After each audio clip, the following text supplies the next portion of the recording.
كل سنة بل كل شهر بل كل يوم في ملايين الناس بيقرروا إنهم هيبدأوا حياة جديدة.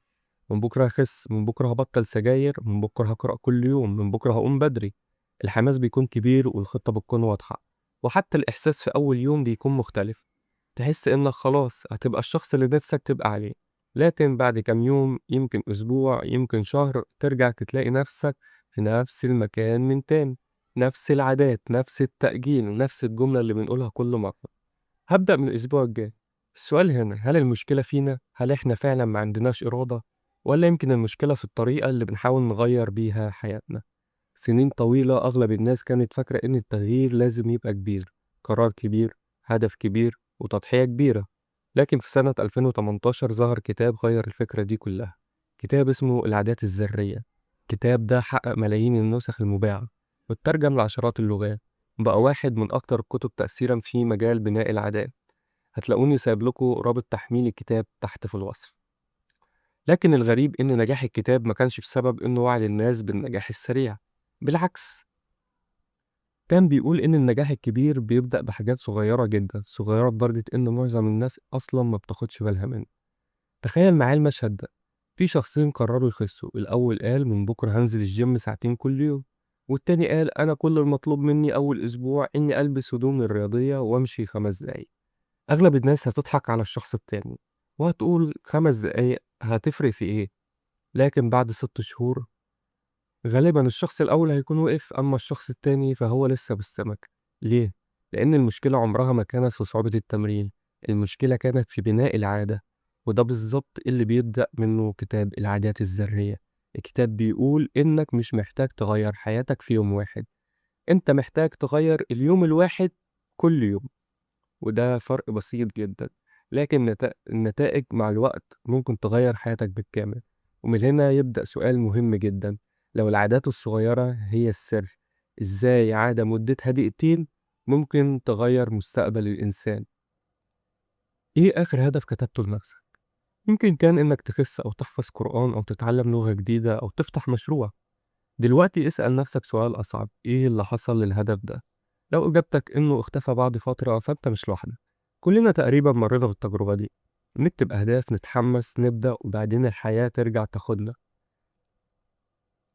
لكن هنا بيجي واحد من أهم الأفكار اللي بيطرحها كتاب العادات الذرية. المؤلف بيقول الأهداف مش هي اللي بتغير حياتك، اللي بيغير حياتك هو الشخص اللي بتبقى عليه. في الأول الجملة دي ممكن تبان غريبة، لكن خلينا نفهمها. تخيل إن في اتنين بيتعرض عليهم سيجارة. الأول بيقول لا شكرا أنا بحاول أبطل، أما التاني بيقول لا شكرا أنا مش مدخن. في ظاهر الكلام الاتنين رفضوا، لكن في فرق كبير جدا: الأول لسه شايف نفسه مدخن بس بيقاوم، أما التاني فهو شايف نفسه أصلا شخص غير مدخن، يعني قرار طالع من هويته نفسها. وده فرق ضخم. الكتاب بيقول إن كل مرة بتعمل فيها عادة أنت مش بتنجز مهمة، أنت في الحقيقة بتبعت رسالة لنفسك. لما تقرأ عشرات الصفحات أنت بتقول لنفسك أنا شخص بيحب القراءة. ولما تتمرن حتى لو 10 دقايق أنت بتقول أنا شخص بيهتم بصحته. ولما تلتزم بميعادك أنت بتقول أنا شخص منظم. كل عادة مهما كانت صغيرة هي صوت بيبني صورتك قدام نفسك. خليني أديك مثال: تخيل طفل صغير كل يوم بيسمع الناس حواليه بيقولوا انت شاطر، مع الوقت هيبدأ يصدق انه شاطر. ولو كل يوم يسمع انت فاشل للأسف هيصدقها. احنا الكبار بنعمل نفس الحاجة بس مع نفسنا. كل مرة تقول انا كسلان، انا عمري ما بكمل حاجة، انا مش منظم، انا بتكرر الجملة لحد ما بتبقى جزء من هويتك. وبعدين تستغرب ليه أي عادة جديدة بتفشل. عشان كده بدل ما تقول أنا عايز أقرأ كتاب قول أنا عايز أبقى قارئ. بدل ما تقول أنا عايز أتمرن قول أنا عايز أبقى شخص رياضي. بدل ما تقول أنا عايز أوفر فلوس قول أنا شخص بيعرف يدير فلوسه. شايف الفرق؟ في أول جملة أنت بتجري ورا هدف، في التانية أنت بتبني شخصية. والأهداف لها خط نهاية، لكن الهوية بتعيش معاك طول العمر. وده يخلينا نسأل سؤال مهم جدا: لو العادات بتبني هويتنا، إزاي نقدر نخلي الالتزام بالعادة أسهل بكتير من غير ما نعتمد كل يوم على قوة الإرادة؟ نيجي لأهم جزء في الحلقة النهاردة: السر مش في قوة الإرادة، السر في البيئة اللي حواليك. خليني أسألك سؤال: كم مرة قلت أنا هقعد 5 دقايق بس على الموبايل. وبعدين فجأة بتبص في الساعة تلاقي ساعة ساعتين أو أكتر راحوا من غير ما تحس. يمكن ساعتها قلت لنفسك أنا ما عنديش إرادة، لكن كتاب العادات الذرية بيقول إن المشكلة غالبا مش في قوة إرادتك، المشكلة في حاجة تانية خالص، البيئة اللي حواليك. خليني أوضح لك. تخيل إنك قررت تبدأ نظام غذائي ورجعت البيت، فتحت التلاجة تلاقيت جاتوه، شوكولاتة، عصير، مشروبات غازية. انت كل شوية هتقاوم، كل شوية هتقول لا مش هاكل. لكن السؤال هو ليه أصلا تحط نفسك في المعركة دي كل يوم؟ المؤلف بيقول فكرة بسيطة جدا. الناس الناجحة مش عندها إرادة خارقة، هي بس عرفوا يرتبوا حياتهم بطريقة تخلي القرار الصح هو القرار الأسهل. يعني بدل ما تعتمد على الإرادة اعتمد على البيئة. لو عايز تقرأ ما تحطش الكتاب جوه الدولاب، حطه على المخدة، على المكتب، جنب فنجان القهوة اللي بتشربه كل يوم. كل ما تشوفه هتفتكره، كل ما تفتكره هتقرأ منه صفحة، كل صفحة هتقربك من عادة جديدة. ولو عايز تقلل استخدام الموبايل ما تنامش هو تحت المخدة ولا تحطه جنبك على المكتب، حطه في أوضة تانية. اقفل الإشعارات، امسح التطبيقات اللي بتسحب وقتك. يمكن تحس إن الحلول دي بسيطة، لكن البساطة هي سر الفكرة كلها. في تجربة مشهورة، كان في ناس بياكلوا فشار أثناء مشاهدة فيلم. مجموعة منهم كان الفشار قديم وطعمه وحش، ومع ذلك فضلوا ياكلوا. ليه؟ لأن الطبق قدامهم، إيديهم بتتحرك تلقائي من غير حتى ما يفكروا. وده معناه إننا ساعات كتير مش بناخد قراراتنا بعقلنا، إحنا بناخدها بعينينا. اللي قدام عينك غالبا هتعمله.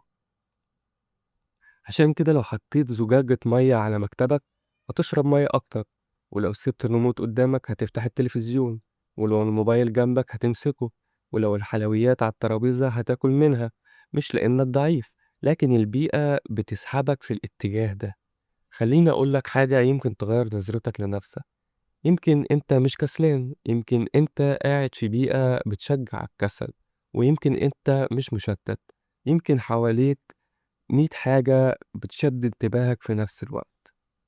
أوقات كتير أصغر تغيير في المكان بيعمل أكبر تغيير في السلوك. اسأل نفسك دلوقتي، لما تبص حواليك في قطة، إيه أول حاجة عينك بتقع عليها؟ كتاب، موبايل، فاكهة، كيس شيبسي، مكتب مرتب، ولا فوضى؟ الإجابة على السؤال ده ممكن تفسر جزء كبير من عاداتك. تعال بقى نتكلم عن قاعدة بسيطة جدا، لكن ناس كتير بتعتبرها أهم فكرة في الكتاب كله. قاعدة الديكت تايم. إزاي عادة مدتها 120 ثانية بس ممكن تكون بداية تغيير يستمر سنين. قاعدة الدقيقتين، البداية هي كل حاجة. إيه أصعب جزء في أي عادة جديدة؟ التمرين، القراءة، المذاكرة؟ الحقيقة أصعب جزء في أي عادة هو إنك تبدأ. إحنا بنفضل نأجل البداية، بعد العيد، أول الشهر، قبل ما أبقى فاضي، ولما يجي الوقت نلاقي سبب جديد. عشان كده مؤلف العادات الذرية بيقدم فكرة بسيطة جدا لكنها عبقرية، اسمها قاعدة الديكوكتايل. القاعدة بتقول لو في عادة جديدة عايز تبنيها خلي بدايتها ما تاخدش أكتر من دقيقتين، مش ساعة ولا نص ساعة، دقيقتين بس.